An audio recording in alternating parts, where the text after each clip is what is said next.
They reflect internal feelings and influence them. Facial feedback. Watch this.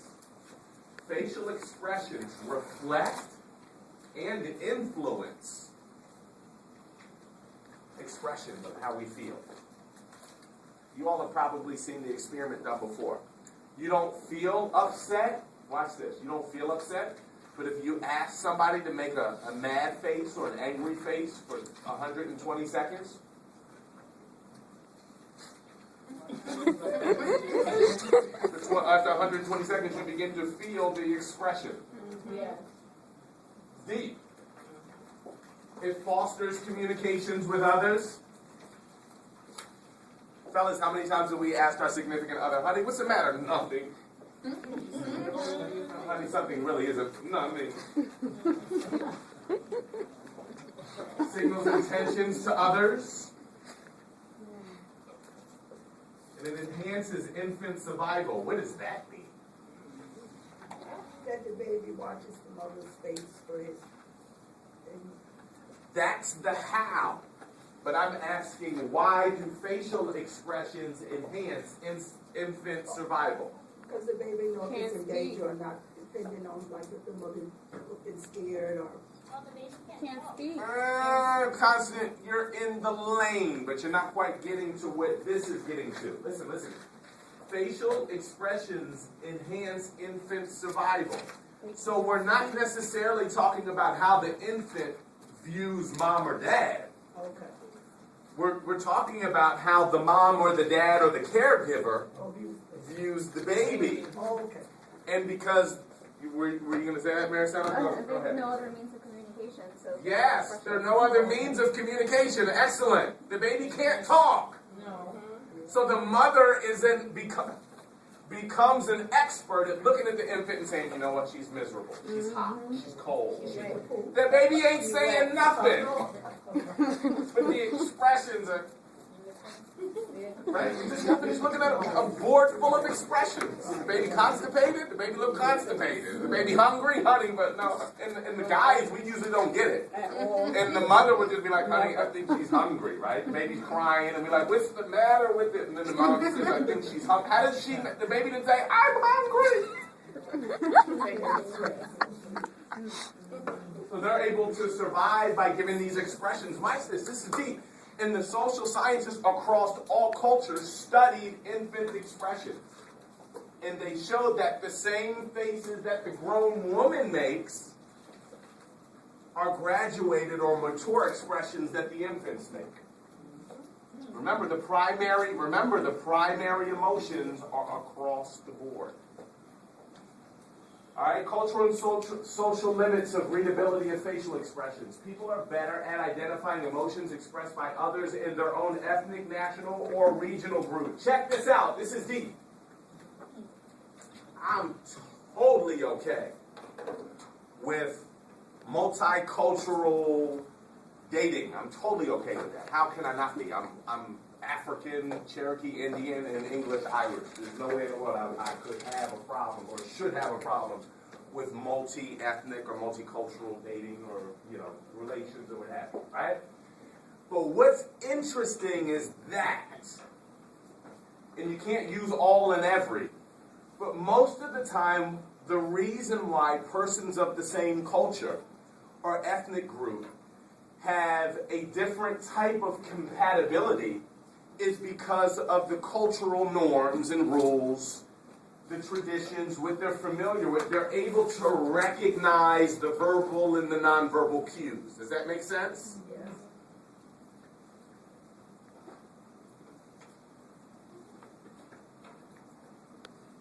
Doesn't mean that it can't work. I mean, there's more multicultural, interracial dating than ever before, and I'm totally okay with that. I think it's fine.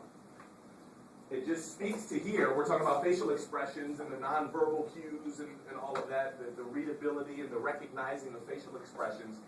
Social scientists have across the board recognized that people within their group makes sense because you're living with them, you're going to family reunions, you live in the community, that's your family and cultural norms and sensitivities, and you become more familiar and aware of the things that are within your home or within your community.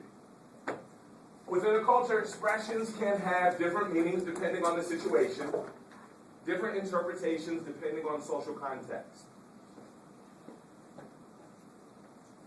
Facial expressions are only part of the emotional picture. People can feel emotions without showing them. Some of us, as Joelle just got finished saying, can be very stoic in poker face. They're ticked off, but they're not going to let you know. Or women are really great at this. They have a crush, they think you are so fly, but they won't let you know. And then like 8 years later, you know, like I had a crush on you, and they, what? You like me? Well, I didn't want to tell you, because I just, like 5 years later. And we had no clue, man, because we're not really good at this. They're better. Women, generally speaking, are better at this. Listen, because part of their assignment as life giver, they've been given a womb. So what's a woman? A man with a womb. Womb, man with a womb. They're life givers and nurturers. Watch. So this is imperative. This is paramount for the womb man to be able to manage and assess and so on and so forth. Mothers are so good. Not even talking about babies and infants. Mothers are so good at just being able to read the expression. When you're 12, when you're 11, what's the matter? Nothing. What's the matter? What's going on? Come on up in here. Come on in this living room. Let's have a conversation. What's going on? Did he break your heart? You got a crush on him? Mothers just are on it. They can be on it. All right? People use facial expressions to lie about their feelings. Sometimes persons can disguise. They can put on a costume or a uniform and actually lie. They can smile and pretend as if they're happy when they're really miserable and upset. Joel said, being phony. That could be a description. I would say more so that their emotions and their feelings or their behavior are incongruent. Cool word, if you want to write that down. You guys see that word?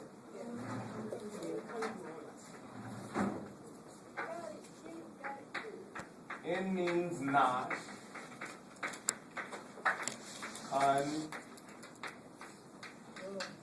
Congruent. Congruent means in sync, balanced, consistent. Incongruent means inconsistent. You're emoting something that you're not feeling. Or you're feeling something that you're not emoting. Okay? That's how complex we are. And isn't it interesting that the first slide said that depending on the culture, we learn how to do this. Does that make sense, you guys? Depending on our home, depending on our culture, depending on our ethnicity, we learn how to emote. There's a primary emotion, there's a primary pheromone that we let off. That's natural, that's innate. You guys know what a pheromone is? Oh, you guys don't know what a pheromone is? Yeah, there you go. There you go. Anybody ever taken biology or not anatomy, but an entomology class? You taking an entomology? Are you? And so why did you raise your hand and tell us what a pheromone meant? You sure? Oh my goodness. How long? And you've been in classes for 7 months, 7 weeks? And you haven't learned what a pheromone is? A pheromone is the scent that the insect lets off to attract a mate or to promote fear, anger, or wrath as a defense mechanism. Generally speaking, the pheromone is a scent that is let off to attract the opposite sex. Okay, during mating season. Check this out. Specialists in apothecary,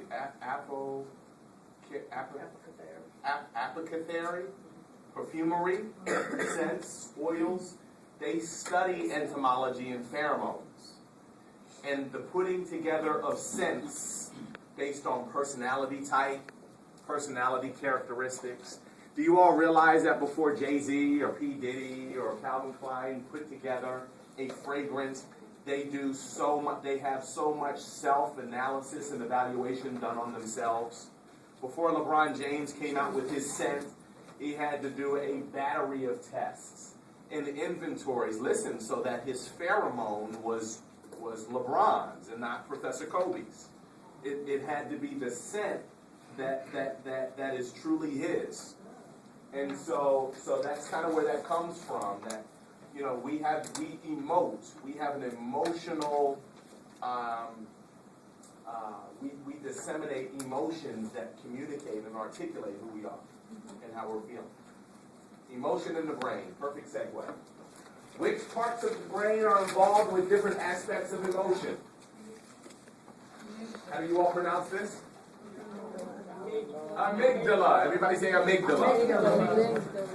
It's responsible for assessing threat. Fellas, ladies, so when we're in the parking lot at Pathmark or at a mall and we hear screaming and cussing and we start to like sweat and get nervous, or the hair stands up on our body, or our heart starts beating really fast.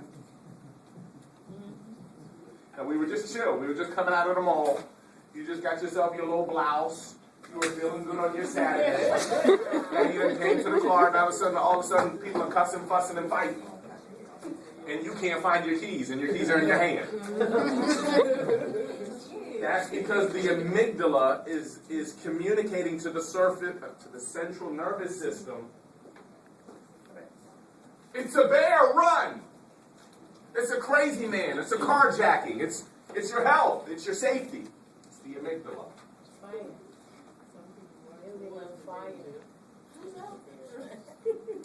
The cerebral cortex, everybody say cerebral cortex. Cerebral cortex. Can override the amygdala's initial appraisal. So the amygdala initially says run or flee. That's the amygdala. Then the cerebral cortex can come in and be like, hold up. Calm down. Chill, son. The cerebral cortex generates a more complete picture. It's just, that's a husband and a wife upset because, you know, they were supposed to go to the 8 o'clock show, and the 8 o'clock show is 8:30. Just relax. Ain't no guns popping off here in the parking lot. It can override signals sent by the amygdala. It's only Mike in the down. It's only Mike. It's only Mike. It's only my neighbor Mike. Came out the car and you were walking to your house. It was at night. It was 10:30 or whatever, and you saw somebody in a trench coat and you thought it was, crazy Lester. That's originally what the amygdala said. And you either went for your gun, or your pepper spray, or your knife, or your bat, or whatever. Got all nervous, started sweating. And the cerebral cortex said, hold up. It's Mike. It's neighbor Mike. Calm down. Put your gun away. Emotion in the brain continues. The left prefrontal cortex. Everybody say left. Left. Prefrontal. Cortex. Cortex. It's the left side. Left front.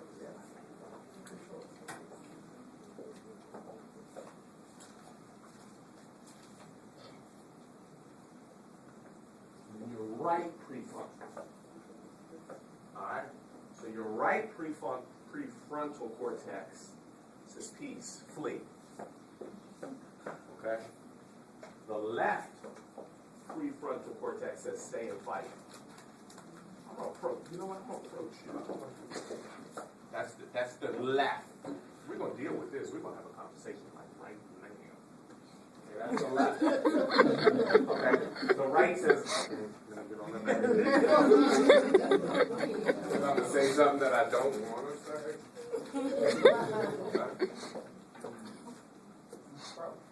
You guys get that? Yeah.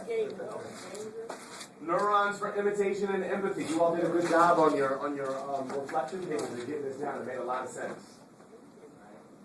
How mirror neurons generate empathy, mood, contagion, and synchrony.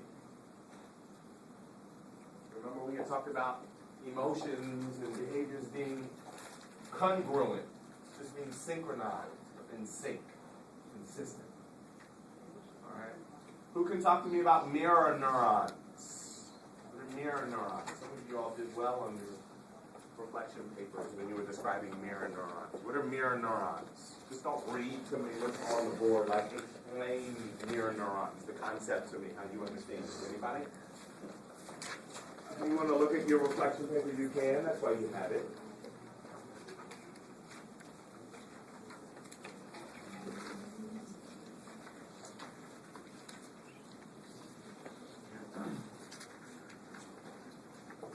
Y'all are taking too long. Mirror neurons. Brain cells that fire when a person or animal observes others carrying out an action. A mirror neuron. The neuron in the brain actually wants to repeat or mirror the emotion or the behavior or what have you. Can you all give me an example of that? Like if you see somebody you know, they smile at you, you smile back at them. It's an emotion. It's a cognitive expression of happiness, peace, enjoyment, pleasure. What's so crazy in our community, Lord Jesus, is nowadays you smile at somebody and they look back at you like, they give you a month face. Like, I don't know you. Like, you're just so angry. You can't even smile at somebody these days. If you smile at another dude, he thinks you're trying to holler. Just saying what's up. Nice jacket. What about if you're like anxious too? Like you can convey that to people like. Oh, without question, Constance. Listen. Ladies, check this out. I do a lot of speaking at singles conferences and marriage conferences and young adult conferences and so on and so forth, and women's conferences, and oftentimes there's this theme of the women frustrated because they can't find a man. They want their Prince Charming, and they don't know where the charming prince is. How about this? Here's something to think about. Maybe he's in front of you, or he's closer to you than you can think or imagine. He's just sensing, watching, observing your pheromone and running. Yeah, because you're sitting on the wrong stuff. It's quiet up in this place.